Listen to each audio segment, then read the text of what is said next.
지금 하고 있는 게 2차 대전 이후에 당과 노조의 관계가 약화되는 걸 보고 있습니다. 영국의 경우에 영국 노동당이 집권하면서 노동조합과 사회적 협약이죠. 사회적 협약을 통해서 정권을 창출했는데 정권이 창출된 이후에 노동당이 노동조합에게 참아달라고 계속 약속을 했다 그랬죠. 그래서 이러한 사회적 협약이 제대로 진행되지 않게 됩니다. 결국은 총연맹의 입장에서 노동당이 집권하더라도 자기들에게 반드시 도움이 되는 것이 아니라는 걸 알고 양자의 관계가 점차 어, 풀어진다. 즉, 공식적 지지 관계가 사라지게 된다고 보겠습니다. 그래서 노동당의 입장에서는 노동당이 총연맹을 대변하는 것뿐만 아니라 전체 유권자를 대변한다. 이런 식으로 의경화를 가게 된다고 했습니다. 이러한 것들이 이제 새로운 노선이 되고요. 그래서 이제 초창기에는 노동당이 이 노조와 같이 이 정책을 만들어 갔지만 결국은 주요 정책에서 노조를 배제하는 그런 결과로 가게 됩니다. 이러한 신노동당 노선이 바로 노조와의 관계에서 멀어지기죠. 노조뿐만 아니라 국민 전체를 대변한다는 이러한 명분으로 시작이 된 겁니다. 그래서 이제 이 양자의 관계가 과거보다 느슨해지고 노동조합은 자신들이 노동당을 지원함에도 불구하고 노동당이 자신들의 이해관계를 제대로 대변하지 않기 때문에 결국은 노동당을 통하지 않는 다른 방식으로 자신들의 사회적 영향을 확대할 수 있는 대안을 찾기 시작합니다. 노동당에서 조합원들이 그 이탈하기 시작을 했고요. 그래서 그러한 유권자 비율이 줄어들기 시작합니다. 또한 이제 블록 투표라 그랬죠. 집단 투표죠. 영국 노동당의 대의원에 조합원을 집단적으로 배정하고 그 투표를 개인이 하는 게 아니라 집단적으로 하게 되죠. 그 노조 지도부의 입장이 노동당에 반영이 되는데 바로 이거에 대해서 노동당이 부담을 갖게 되면서 1995년에 당내 민주화, 즉 당원들이 자발적으로 투표하는 것을 보장한다. 이런 측면에서 블록 투표제, 총연맹의 조합원이 집단적으로 투표하는 블록 투표제를 폐지하고 노동조합의 투표권도 50%로 축소를 하게 됩니다. 그뿐만 아니라 중앙 지도부에 있어서도 노동조합에게 배당하는 룰을 축소를 하게 됩니다. 이런 식으로 그 영국에서 당과 노동조합의 관계가 소원해지게 되는데요. 이러한 양상들은 영국뿐만 아니라 프랑스와 독일에서도 마찬가지입니다. 먼저 프랑스에서는 사회당과 공산당이 연립정부를 했다 그러는데 그 연립정부에서 사회당이 대통령을 맡고 주도권을 행사하게 되면서 공산당이 상대적으로 그 비중이라든가 주목이 떨어지게 되면서 공산당이 쇠퇴하게 됩니다. 또한 공산당의 쇠퇴의 또 다른 이유는 프랑스 공산당이 소련이죠. 소련 공산당이죠. 소련 공산당의 지시, 소련에서 프랑스 공산당의 당대표 자문이라든가 이런 거를 파견하면서 프랑스 공산당의 정책 결정에 영향을 미쳤는데 바로 이런 친소적인 것들이 폭로가 되면서 프랑스 공산당의 지지도가 떨어지게 됩니다. 그래서 프랑스 공산당의 의석수는 약 7%까지 감소하면서 원래 프랑스 공산당이 사회당보다 우세했는데 관계가 역전이 되게 됩니다. 프랑스 공산당의 쇠퇴죠. 쇠퇴에도 불구하고 소련이 붕괴될 때까지 친소적 입장을 버리지 않았고 반면 사회당은 반공주의 노선을 분명을 했다는 겁니다. 한국에서도 친북이라고 찍히면은 언론이라든가 유권자들에게 외면을 받는데 유럽에서도 똑같은 상황이 된 겁니다. 그래서 프랑스 공산당이 이러한 것을 완화시키고자 즉 친소, 소련 노선에 충실하다는 입장을 완화시키고자 어, 유럽 코뮤니즘을 받아들입니다. 원래 유럽 코뮤니즘은 프루쇼프가 1956년에 소련 공산당 대회에서 스탈린은 비난하면서 미소 평화공정, 미국과 소련이 이제는 사이좋게 지내자. 소련은 핵무장도 있고 더 이상 미국의 침략을 걱정할 필요가 없다. 그다음에 유럽에서 국가 의회를 통한 평화적인 혁명이 가능하다. 이런 거를 주장합니다. 그래서 유럽의 공산당에게 러시아 혁명 모델이 아니라 유럽은 평화적으로 의회를 통한 혁명이 가능하다. 이런 거를 주장을 하게 됩니다.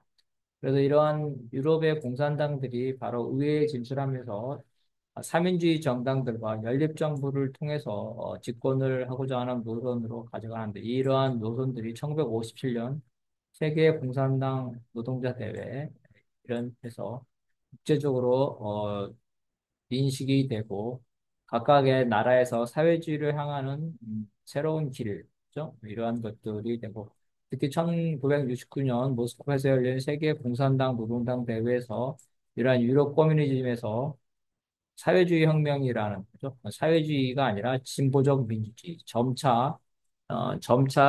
점진적으로 의회를 통해서 혁명이 진행된다는 진보적 민주주의를 강령으로 채택할 것을 유럽의 공산당들에게 권유를 하게 되고, 실제로 유럽의 공산당들이 그러한 새로운 강령들을 만들어내죠.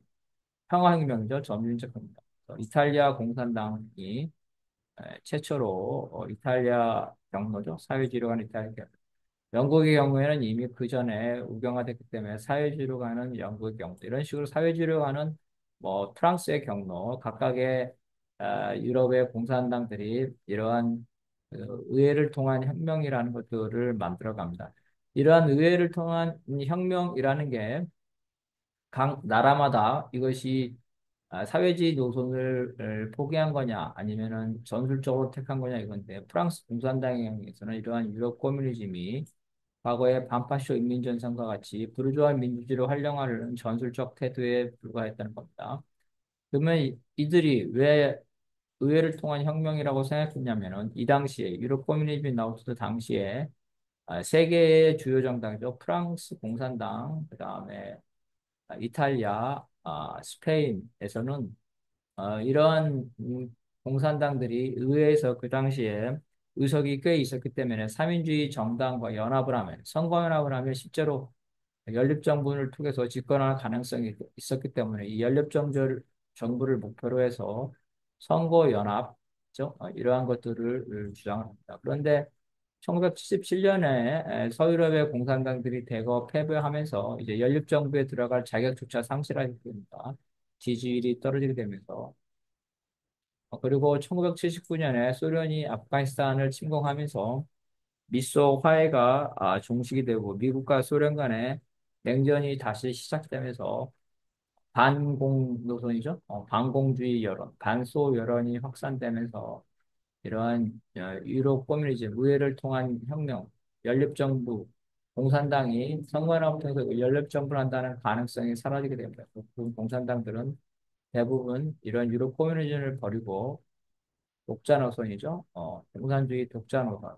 과거의 친소 노선으로 돌아가게 되면서 이것들이 이 소련이 붕괴될 때까지 가다가 소련 붕괴와 함께 공산주의는 더욱더 인기가 없어지게 되는 그러한 상태가 되는 겁니다. 그래서 유럽 커뮤니즘이 의회를 통한 혁명, 계급연합, 연립정부죠. 상당한 의석을 있었을 때 그것을 했고 실제로 그것이 불가능해지면서 인기가 하락하고 의석이 급감하면서 연립정부를 할 수준이 안 되자 원래 상태로 돌아갔다는 겁니다. 바로 이러한 공산당이 노선이 혼란을 가져가면서 유럽 전반적으로 공산당의 그 인기가 약해집니다. 그나마 그래도 프랑스 공산당은 세력을 그나마 유지하고 있었지만 원내에서는 사회당에 비해서 훨씬 낮은 지지율과 의석을 가지게 됩니다. 1981년 아까처럼 좌파 연합이 집권을 해왔죠. 해왔지만 이러한 좌파연합의 집권에 있어서 문제점은 그 프랑스 공산당이 에, 우경화되는 거죠. 삼인주의에 같이해서 우회주의를 인식하고 또 한편으로는 이러한 연립정부에서 프랑스 공산당보다는 사회당이 두각을 나타나게 되면서 이러한 공산당의 포기한 실망한 사람들이 이탈하게 됩니다.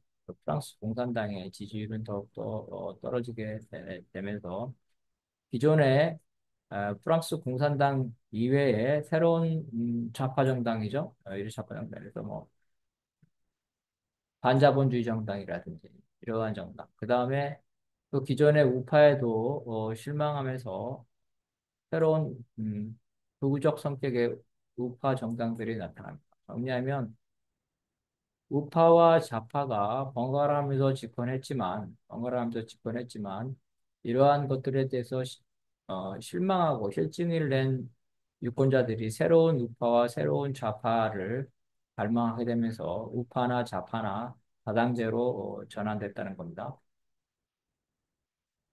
그래서 노동조합들은 이제는 어느 특정 정당을 공식적으로 지지하기보다는 사안별로 정당과 공조를 한대. 그럼에도 불구하고 원래 태생적으로 프랑스 총동맹이죠. CGT가 프랑스 공산당과 같이 해왔기 때문에 비공식적인 관계를 유지하고 있다는 겁니다. 다시 말해서 프랑스 공산당 당원들이 총연맹 내에서 그 당원의 비율은 작지만 노동조합의 상층을 장악하고 있습니다. 그래서 아직까지도 비공식적이지만 실제 선거를 하면 다수의 조합원들은 공산당을 지지하는 이러한 비공식적인 지지 관계로 전환이 됐다는 겁니다.